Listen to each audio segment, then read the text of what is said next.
Friends, in our last session, we had a discussion with the Imam of our local mosque here in South Bend, Imam Muhammad Sirajuddin, about Islamic traditions regarding the revelation of the Quran from God to the angel Gabriel and from the angel Gabriel to Muhammad. In the course of that discussion, we heard a number of elucidations of traditional perspectives on how that process of revelation worked.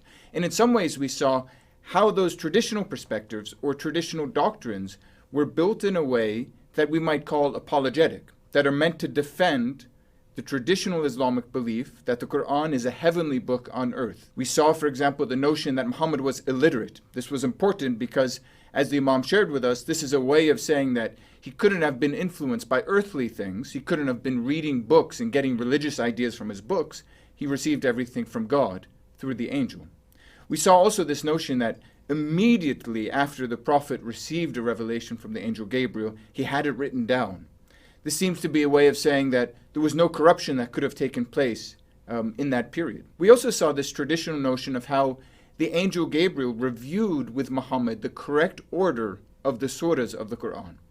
That is, not only did the angel Gabriel give the message of the Quran to Muhammad, but he also told him how to put that message together. And that is a way of making the claim that the book as it now stands, with its 114 surahs, which go from Surah Al-Fatiha, number 1, to Surah An-Nas, number 114, that precise order is willed by God. In this lecture, we're going to look at some of the same questions, but from an academic perspective. Not from the perspective necessarily of Muslim belief, but from those of scholars who, in a historical sense, seek to understand the development of the Quran as a text. We might begin by pointing out that a lot of scholars doubt certain of the traditional assertions that Muslims make.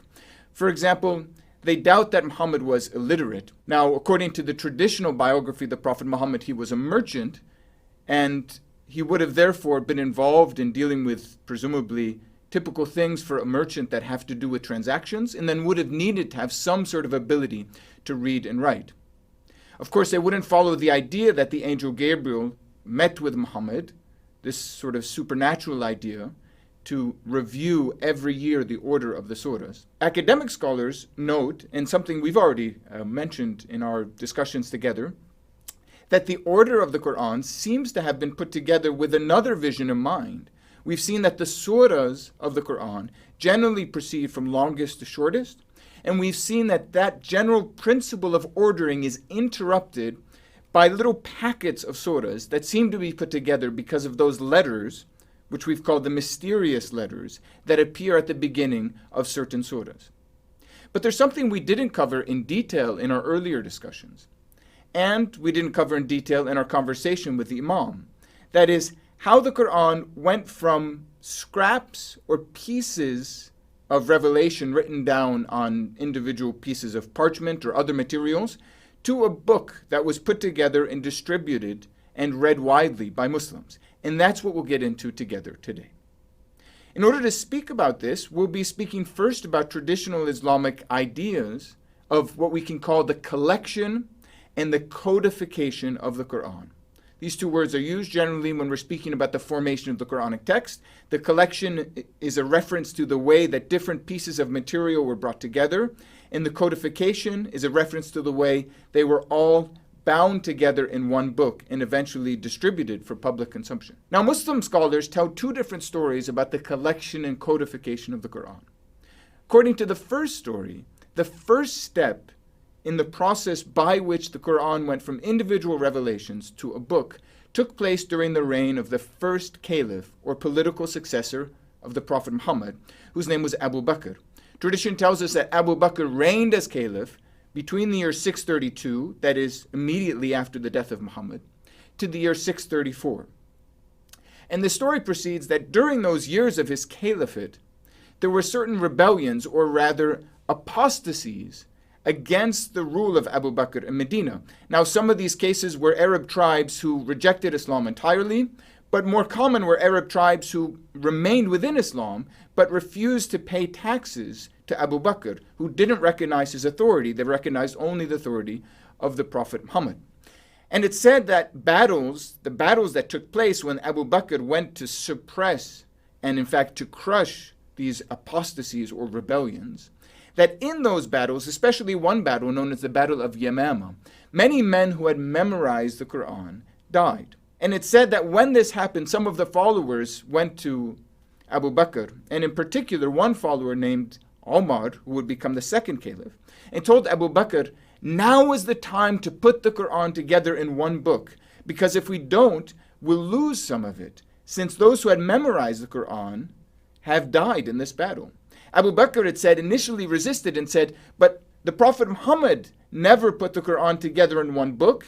He had scraps of it written down here and there, but he never put it in a book, so I won't do this. But Omar pushed and pressed and insisted that it must be done, and eventually Abu Bakr relented and had the book written down. It said that he called on a scribe who used to write the Quran down in the days of the Prophet Muhammad named Zayd ibn Thabit, who was from the city of Medina, not from Mecca, and another committee of some Meccans, and they had the Quran written down, one copy of it only, in loose leaves. These leaves, when Abu Bakr died, passed on to the second caliph, Omar, and then when Omar died, they were passed on to Omar's daughter, Hafsa, and it said even that she kept these leaves under her bed. Now there's a second story, or a second part of this longer story, about how the Quran was collected and codified.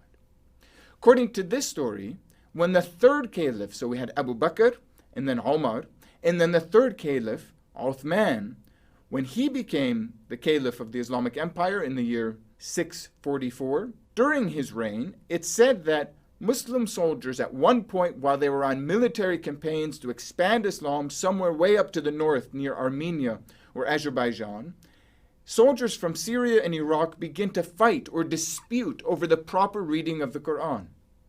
And it said indeed that one of the generals of these military campaigns, named Hudayfa, traveled all the way to Medina to visit with the caliph and to tell him, in fact, the quotation goes something like this, I'm paraphrasing here, "O commander of the believers, put together for us one Quran, one book, and distribute it, so that we may not be divided as Jews and Christians are divided over their book."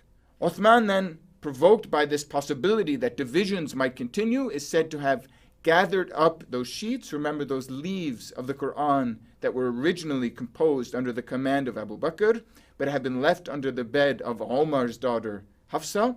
It said that Uthman gathered these up and then convened a new committee, much like Abu Bakr had once done, again led by Zayd ibn Thabit, the former scribe of the Prophet himself, and a number of Meccans.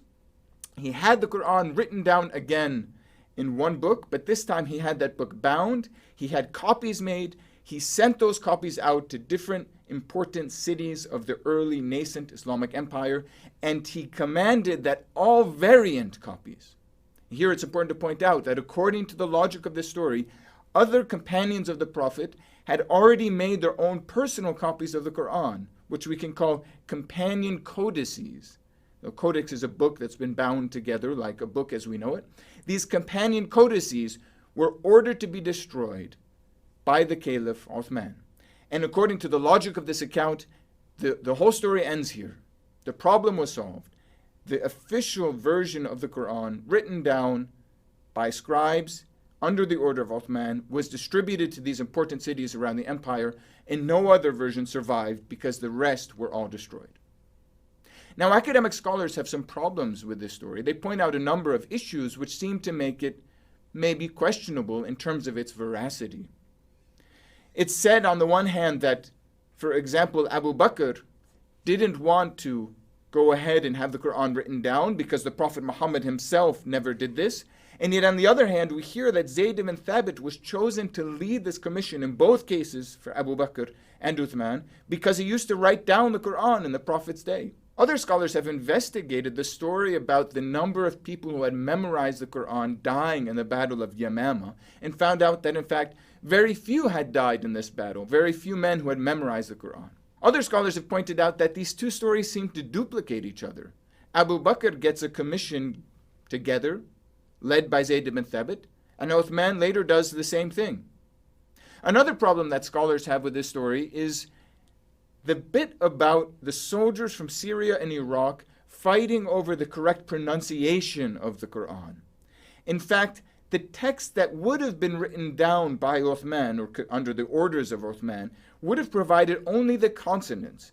Early Arabic manuscripts are written only with consonants, not with vowels. This is a particular feature of Semitic languages, where vowels can be omitted because people are able to infer from the consonantal text how to read them. So this consonantal text would have acted in a way to give only basic information about the reading of the text, but not its pronunciation. You need vowels for pronunciation.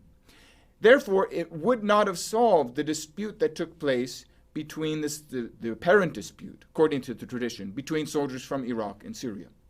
There are other points to be made. There are a large number of variants of this story. Other versions of the story have not Abu Bakr, but the second caliph, Omar, being the first one to have the Quran collected. Others give a role to Ali, who's the fourth caliph. And one scholar, seemingly exasperated by all the variants, says God inspired or guided all four of these caliphs, Abu Bakr, Omar, Uthman, and Ali, in order to write down the Quran, or rather to collect it and codify it. In order to finish this story, we can add an academic perspective by looking a bit at traditions regarding variants and traditions, or the evidence we have today from actual manuscripts of the Quran. Here's the first point to be made in this perspective. We do have among Quranic manuscripts a relatively stable consonantal text, a basic text of the Quran, which is basically the same in different manuscripts. And it seems to be a pretty ancient text. Now, it's true that Islamic tradition says that there were other manuscripts that once existed before Uthman's official version was distributed. And when we read medieval literature, we see various accounts of what these manuscripts looked like. And I'll give just two examples. For example, Quran chapter 11, verse 71 tells the story of Abraham and his wife. And it says of his wife was standing by, so she laughed. This is an interesting passage connected to Genesis 18. It said that in the manuscript of one of the companions that was eventually destroyed, named Ibn Mas'ud, it added a sentence here. Whereas the version of Uthman says his wife was standing by, the version of this fellow Ibn Mas'ud was his wife was standing by and he was sitting. So apparently in his version, God revealed not only what position his wife, Abraham's wife, that is Sarah, was in, but also the position that Abraham was in. By the way, I didn't mention, but it's interesting to know that this fellow Ibn Mas'ud is said to have been the one who resisted the most when the Caliph Uthman gave the order that his version of the Quran had to be destroyed. He insisted that his version was more authentic, and it's even said that it got in a physical confrontation with the soldiers of Uthman who had been sent to have his copy or his version of the Quran destroyed. Another interesting variant that's said to have existed in these manuscripts takes place in regard to Quran chapter 7, verse 26. There we have a story about Adam, and it's said that feathers were sent down to the children of Adam. This has always caused trouble. What does this mean? Feathers were sent down. The Arabic word is rish. The verse says, we have provided you with clothing to cover your bodies and feathers. It's said that in the version of the Quran or the codex of another companion who was in Damascus named Ubay, we had not the word rish for feathers, but the word zina, which means instead adornment. So here, according to his version, the Quran would have said, we've sent down to you not feathers, but adornment. Now, the problem with these traditions is that we don't have a single manuscript that came from Ibn Mas'ud or Ubay or any other companion. The only manuscript we have is one stable text. And Muslim tradition would say, oh, that's the text of Uthman. It's not 100% stable. We'll get into that a little bit. There are some variants to this one form of the Quranic text. Well, there's another sort of variant which is more interesting. Friends, I've mentioned that the Quran that was recorded in its earlier manuscripts only is recorded in a consonantal skeleton, only the consonants. And because of this, when medieval Muslim scholars were trying to read this manuscript, they came up with different interpretations or different possible readings. The Arabic term is qira'at, different possible readings of this consonantal text. I'll give just some examples of this. In Surah Al-Fatiha, one common reading, and the one we find in the official Quran today, is a phrase, Maliki Yawm ad-Din, which means possessor of the day of judgment. But we have another possible reading that's recorded by medieval Islamic texts, which is, no, the best way to read this consonantal text here is Maliki Yawmuddin, which means not possessor of the Day of Judgment, but king of the Day of Judgment.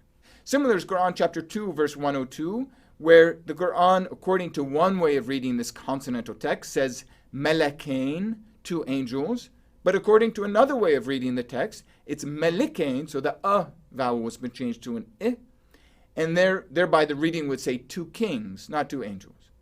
More interesting perhaps is Quran chapter 2, Surah Al-Baqarah, verse 88. Again, the same phrase is found in chapter 4, verse 155, where the Quran, according to the standard reading, says, Qulubana ghulfun, our hearts are uncircumcised or closed.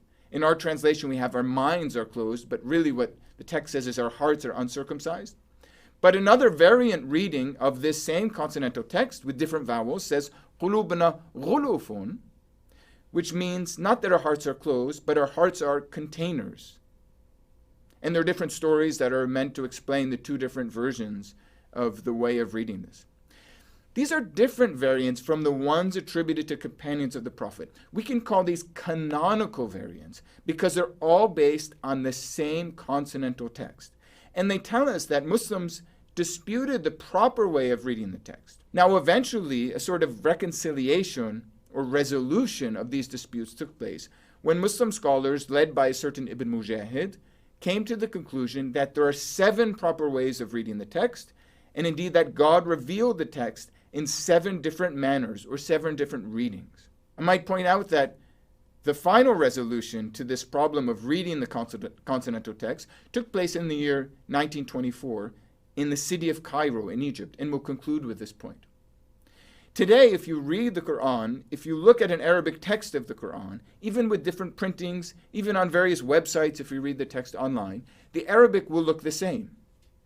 But it wasn't always that way. The reason why the Arabic text looks the same is because of the success of one particular edition of the Quran produced in the city of Cairo by the Egyptian Ministry of Education in 1924. The Ministry of Education, because it was frustrated with differences between variant printings of the Quran that were being imported for use in schools in Egypt, the Ministry of Education determined that it would be best to produce their own official text of the Quran. And they gathered a committee like this, they gathered a committee to accomplish this, something which sort of reminds us of the committees of Abu Bakr and Uthman. And they established one text according to one reading, known as Hafs an Asim. And it's said that they took all of the variant printings that they had used or brought in and imported to Egypt for use in schools, and they had them gathered up and sunk in the Nile River outside of Cairo or in the midst of Cairo in Egypt. Again, the story reminds us of the way that Uthman had variant versions of the codex he established, or rather, he had the codices that other companions claimed were more accurate destroyed so that only his would be the one used in the Islamic Empire. We see that from an academic perspective, we have a number of questions about the history of the collection and codification of the Quranic text. The biggest question today for academic scholars of the Quran is, can we establish what we call a critical edition? Can we use manuscripts to establish an ancient form of the text that in fact would be more accurate, more ancient, more authentic than the version of the text established in 1924 in Cairo by the Ministry of Education? There is a project today in the city of Berlin, Germany, which is meant to do just that. And they're using a number of manuscripts to compare and contrast to come up with a more authoritative text and also to note variants. And one of the interesting parts of this project is certain manuscripts which we call palimpsests, which seem to have a layer of Quran that was erased and a new layer written on top of it. And when we look at this lower layer that was once erased, we find interesting variants even to the consonantal text. Therefore, there's a lot of work to be done, and it's still to be seen what will happen with this project for a critical edition. But for academic scholars, this is an important question and a promising project for the establishment of an ancient Quranic text.